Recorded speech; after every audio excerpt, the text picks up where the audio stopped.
What's up, fight fans? This is Kirk DeVille with Counterpunch Boxing News, and I got some new news for you concerning Adrian Broner.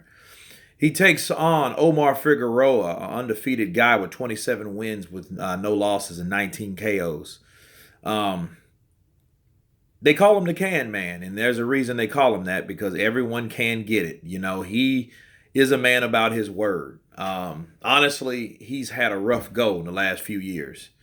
He's taken on all comers though, but I think that I would have went somewhere, especially after a loss because he loses to Mikey Garcia. Not forgetting the start of his downfall, which was Marcos Maidana. He had a tough fight with Marcos Maidana. I mean, a 12-round brawl, and it was a rough and tough fight for Adrian Broner.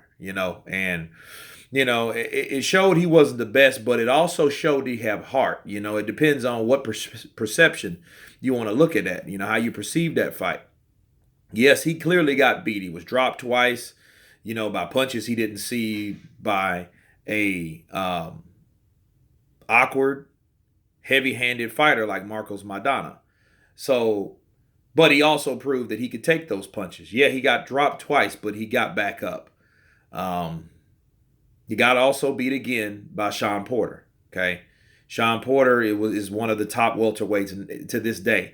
So and then he drops Porter in the 12th round. But it was still a tough fight. He got outworked. He got outworked in the Maidana fight. Really, I think it was just overwhelming. He was overwhelmed by that at that weight at 147, and again with Porter at 147. Then he fights Mikey Garcia at 140, and he gets outworked. It's hard for any fighter to go down to fluctuate from weight class back up to weight class, back down to another weight class. When you're fluctuating those weight classes like that, it's difficult, But again, he was outworked. It wasn't the fact that he didn't land the harder punches or the most authoritative punches. Because out of two of those three fights that he lost, he was the one that's landing the hard punches. Example, the 12th round in the Porter fight. Porter came towards him because he has that, rough, bulldog-like style, and Adrian Broner couldn't handle it, But he just got outworked by Mikey Garcia. Now he goes in there with another guy that's tough, that throws a lot of volume. And I think that's more heavy-handed than Maidana. I think Omar Figueroa is probably the most dangerous fight that he could have possibly took.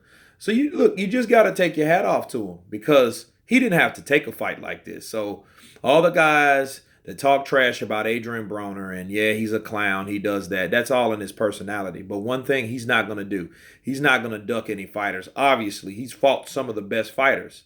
Marcos Maidana, Sean Porter, Mikey Garcia, now Omar Figueroa. All these guys are top guys.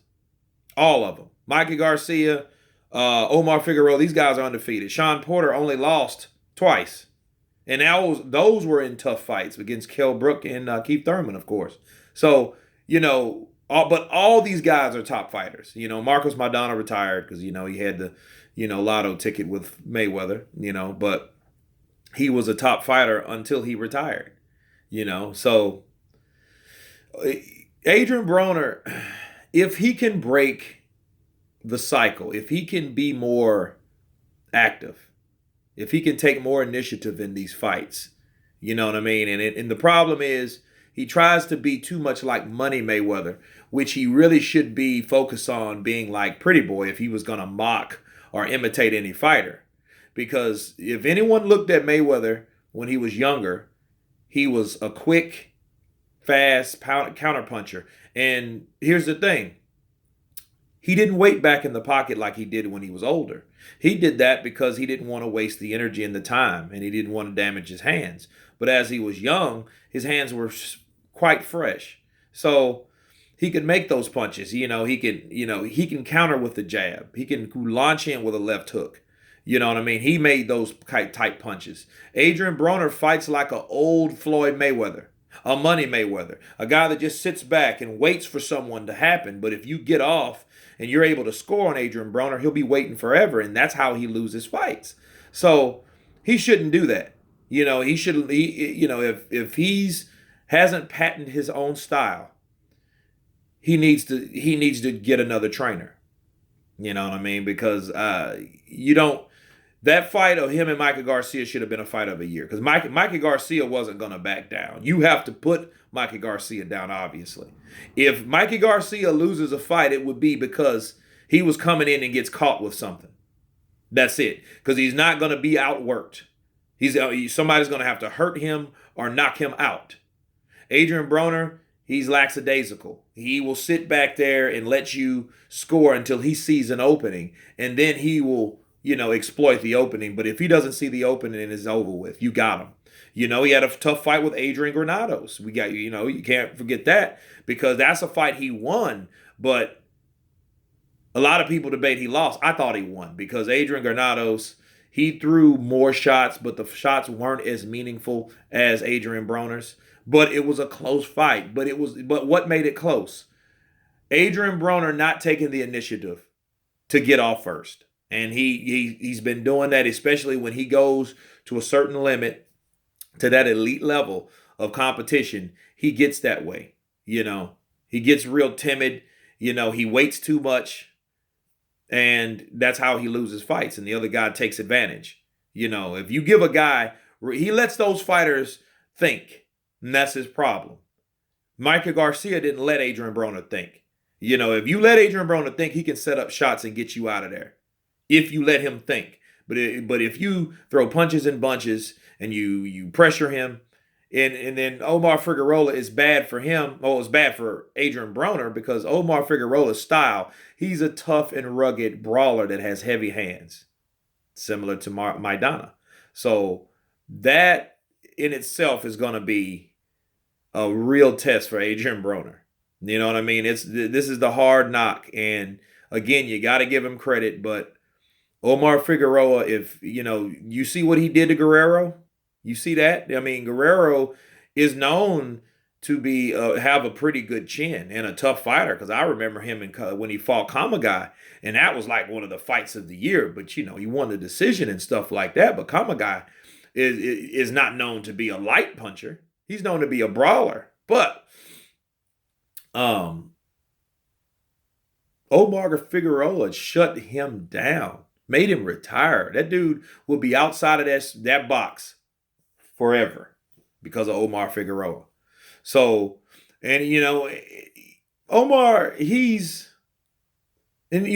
undefeated, so he don't know defeat, for one. The only question I have about Omar Figueroa is he hasn't made 140 pounds since 2014. So that's the only thing. So, I mean, if he goes in, if that weakens him from making that weight, or if he can't make weight, you'd have to pay him he has to pay Adrian Broner's camp some money for not making the weight, and it could always drain and starch a fighter.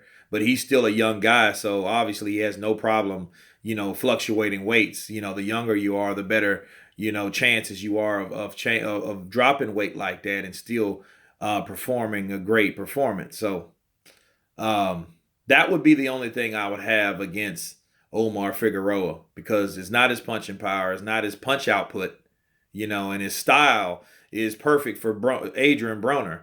There's someone that sits back in the pocket and depends on the shoulder roll, So it's a hard fight for Adrian Broner. If I had to pick anyone, I would pick Figueroa. But Adrian Broner has vowed to, step his game up. So this is the perfect opportunity for him to show everybody that he's changed, that he's not a secondary low class Floyd Mayweather, that he's not just hype, that he is the can man. So we'll see if he can on April 21st of this year. And this fight's going to be here as soon as you know it. And I look forward to the fight, and I'll be covering it live. You guys tell me what you think about this. And until then, you guys been counterpunched. Peace.